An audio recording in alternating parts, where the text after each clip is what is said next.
vždycky, keď som vedela rezeň, tak som vedela nazvať kuchára. Keď raz uvedím rezeň bez kuchára, môže to byť aj kvantový.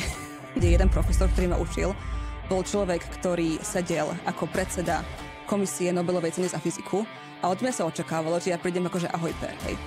Študenti pod našim labákom v pivnici mali veľkú party, mali hudbu tak nahla, že sa nám z toho triasla podlaha. Kryostati sa o nejakých 30 milikelvinov ako oteplili a teraz nám tá celá superpozícia spadla. Tá Schrödingerova mačka je v jednom bode zaujímavá a to je to, že Schrödinger si z tých kvantových fyzikov vlastne robil srandu. A on sa pýta, či fakt my si myslíme, že teraz až kým tú krabicu neotvoríme, ale ako tú mačku vlastne nespozorujeme, to je akože v superpozícii, že buď 50% mŕtva alebo živá, hej.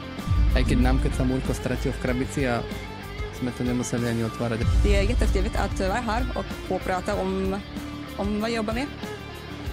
Tack för att ni lyssnar.